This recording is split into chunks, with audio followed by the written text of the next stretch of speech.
Ғалия есік алдындағы орындықта ұзақ отырды. Ойланып отыр. Өткен өмірін ой елегінен өткізді. 40 жыл жұптық өмірінде қызыққа толы сәттер аз болған жоқ. Бақытты күндері мол болды. Тіпті Серіктің жас күніндегі кейбір ерлікке балайтын іс-әрекет қимылдары еске түсіп, Ғалия жымиып басын шайқап қояды. Уақыт шіркін бәрін орнына қояды екен. Серік пен Ғалияның отасқанына 40 жыл толды. 20 жасында өзінен 3 жас үлкен Серікке тағдырын табыстап, отау құрып шаңырақ көтеруге бел байлаған Ғалияның шешімі дұрыс болды. 4 жыл бойы өзіне ғашықтық сезімін жеткізе алмай жүрген Серік бір күнде үйленгісі келетінін айтқанда, Ғалия қалжыңға балаған. Жігітім, әдетте бойжеткенге сөз салып, сырын ұғып, әу-жайды байымдап байқамас па еді? Жол болсын, әй-шәй жоқ үйленемге басқан қандай жүректі жігіт едің? Әлде келбеті келісті, жүрісі ерке Ғалия сөзінің соңын жұтып қойып бұрыла бергенде Серік сыртынан қапсыра құшақтай алды. Ғалия, сәл бөгелші өтінем. Тыңдашы жүрегінімді, сырт айналмашы, бәрін түсіндіремін. Жігіт айтарын айтса дағы, тамағы кепкендей жұтынып, таңдайына тілі жабысып қалғандай, одан әрі ештеме айта алмай дір-дір етті. Бірдемені бүлдіріп қойған баладай бөгежектеп төмен қарады. Оң қолын бір созып, бір тартып, жаңағы қапсыра құшақтаған батылдық қимылы әп-сәтте жасқаншақтық мінезге айналып ұзаққа созылмады. Анадай жердегі кетіп бара жатқан құрбы қыздардың кезек-кезек дауыстары бей-жай күйде тұрған Ғалияны селт еткізді. Ғалия, кеттік, кеш түсті, жатақханаға жетіп алайық. Иә, өзім де кеткелі тұрмын. Бұрын соңды осындай сезім күйін сезінбеген Ғалия Серіктің үнінен жанына жағымды бір сырды ұққандай болды. Бұлар тұрған жерден ұзаңқырап бара жатқан қыздарға жетіп алу үшін Ғалия ышқына жүгірді. Біреу қуып келе жатқандай еріксіз жылдамдықпен келіп құрбыларының қатарына қосылды. Екі беті алаулаған Ғалияның жүзіне қарап, «Ой, мына бойжеткенге не болған? Әлгі жігіт білегіңнен ұстады ма? Жай танысың ба еді?» деп шуылдасып, қыздар сұрақтың астына алып жатыр. «Қойыңдаршы, бір мекен жайға қалай баруды сұрады. Қайдағы таныс, бірінші рет көруім» деп жалтарған Ғалия екі алақанымен бетінің дуылын баспаққа қайта-қайта ысқылады. Жылдам сөйлеп, өзгеден бұрын өз пікірін жеткізуге асығатын сырғаш, «Әй, қайдам-ау, мына қыздың жүрегі соғып, қаны бетіне шапшып тұрған неге байқамайсыңдар?» деді де, артына қарап, алыста қалған Серікке қарап қойды да, «Шақырайын ба әлгіні?» деп назды сұрақпен құрбысын сынаған кейіпте Ғалияға қарады. «Туф, сырғаш-ай, әзілің бітпейді-ау, танымайтын жігітті шақырып не болды? Жүріңдер, кетелік». Айтарын айтса да, Ғалия сол жігіттің жүгіре басып жетіп келгенін қалайтын сияқты. Дуылдасып, жарыса сөйлескен жолдастарынан өзін сәл кейінірек ұстап келе жатқан Ғалияға бейтаныс жігіттің көзінде от, сөзінде шынайылық бар секілді көрінді. Анасының «көз көңілдің айнасы» деп жиі айтатын сөзі есіне түсті. Жатақханаға келіп, ертеңгі сабаққа дайындық жасап жатқан қыздар бір-бірінен кітаптар сұрап, бірі жазып, екіншісі тапсырмаларын жаттап жатты. Ал Ғалия күндегідей кітаптан бас көтермей оқитын әдетінен арылып, бір сәт бөлме балконына шығып терең дем алды. Шыңы аспан бұлттарымен астасқан, алатау жақтан соққан самал жел тынысын кеңейтіп, жағымды күйге бөлегендей болды. Бір сәт сергек сезініп, біраз уақыт тұрған соң бойы мұздағанын байқаған Ғалия ішке кіріп, үстел үстіндегі ыдыстан су ішті. Бәріне ортақ душқа кіріп су құйынды. Көз алдына әлгі бейтаныс жігіттің бейнесі кетер емес. «Маған не болды? Ұнатып қалдым ба? Танысып та үлгермедім.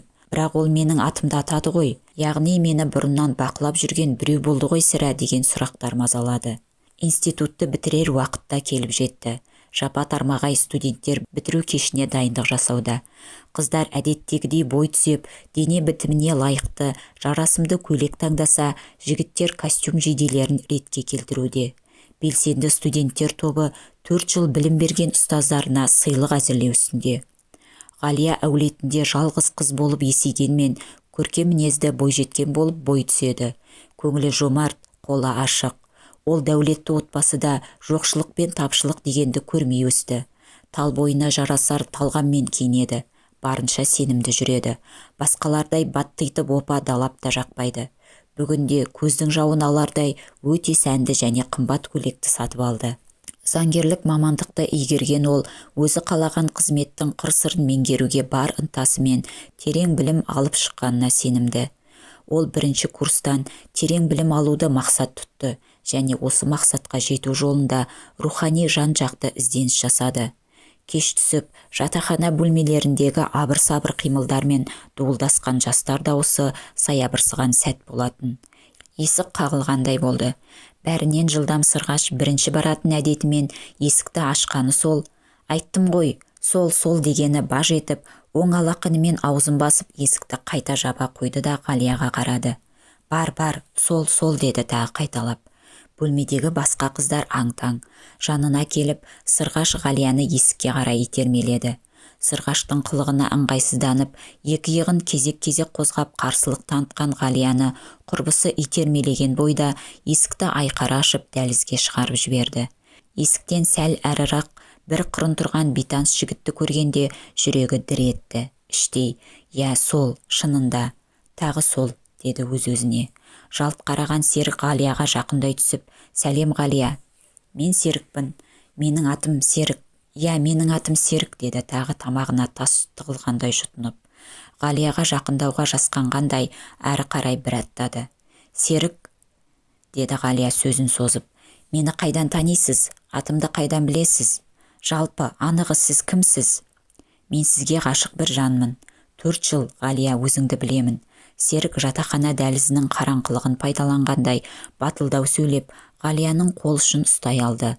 Қыздың нәзік саусақтарын қыса ұстап, өзіне қарай тартты. Ғалия неге екенін өзі де білмеді. Бір сезім лап етіп денесін шарпығандай болды. Қолын жұлқып тартып алмады.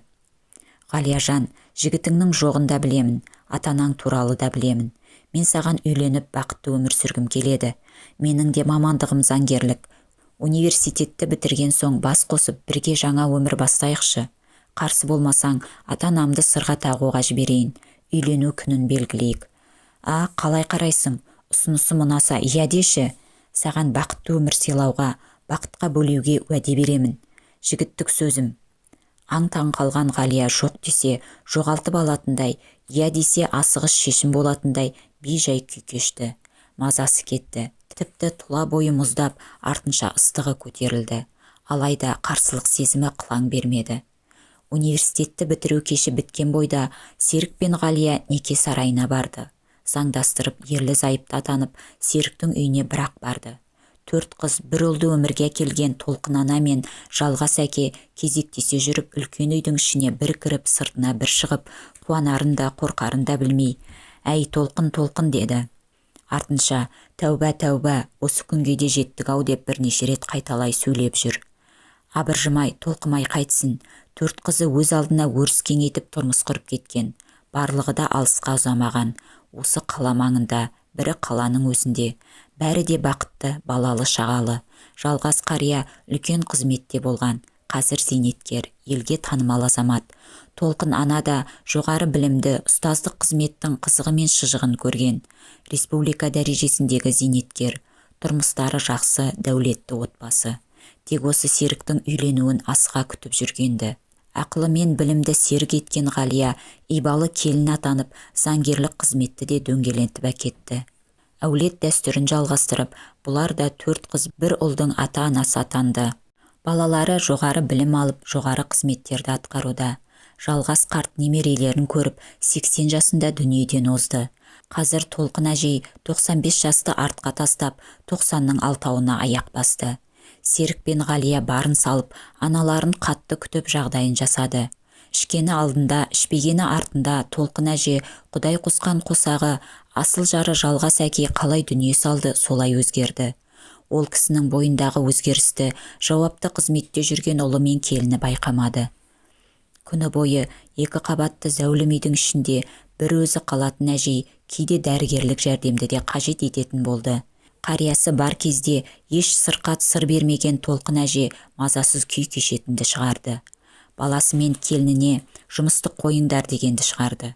Бірде қонақтан бірге келе жатқан Серік пен Ғалия сыртқы есіктен кіре бергенде Толқын әжей, «Мен жалғыз қалдым, Жалғыз ұлым мына бұйра бас, қызыл тырнақ қатынның жағдайын жасайды. Қарным аш, аяқ қолым сырқырап өлуге дайынмын дегенде Серік пен Ғалия таң қалды. Апа, не болды? Кім ренжітті сізді дей бергенде Серік жанында жатқан қорапты Ғалияға қарай лақтырған анасын көріп, өз көзіне өзі сенбеді. Сол-ақ екен, Толқын әжей сыртқа қашты. Бүгін сен ренжіттің бе? Ғалия, екінші менің анам ренжімейтін болсын, дегені зілді дауыспен. Бар, үйге шақыр. Ғалия бұрын соңды Серіктің осындай зілді дауысын естімеген. Серік, сенмен бірге шығып, бірге келіп тұрмын ғой, не дегенің? Мен сенен артық қараймын мамама. Сол күннен бастап, күтуші жалдап, Серік анасына көбірек көңіл бөлетін болды. Қалтасына тиын тебен салып қояды. Қызметте отырып, жиі-жиі телефонмен хабарласады. Ғалия жарты күндік жұмысқа ауысты. Тіпті шетелге бару сапарында кейінге қалдырды. Серікпен бірге кейде қонаққа бармай қалатын болды. Анасындай болған Толқын әжеге үлкен құрметпен қарады. Уақыт зымырап өтіп жатты. Серік 60-қа толды. Мерейтойын отбасында атап өтті де, Ғалиямен бірге 10 шақты күнге шетелге барып келуді ұйғарды. Бұл шешімді естіген Толқын әжей ойбайға басты. Мына қатынды тағы қайда апарайын деп отырсың? Ол сенің басыңды айналдырып алды. Екінші қабатта ақ төсек үстінде жатасыңдар. Ал мен енді міне тағы кетесіңдер. Жоқ, бармайды. Екеуміз барамыз шетелге. Жанары жасқа толған Ғалия шарасыз күй кешті. Қаржыдан тапшылық көрмеген ол барды да енесіне ақ керуерт сатып әкелді. Бірнеше қымбат киім әкеліп кигізді. Таңертең мамалап көңіл күйін бақылайды. Бір күні жүйке дәрігеріне көрсетті. Бәрі дұрыс, денсаулығы ойдағыдай. Кәрілікті мойындай қоятын түрі жоқ. Серік пен Ғалияның тұңғышы Дәурен отбасымен шетелде тұрады. Ғалияның 4 қызы мен Серіктің 4 қарындасы әжейге кезектесіп келіп тұрады.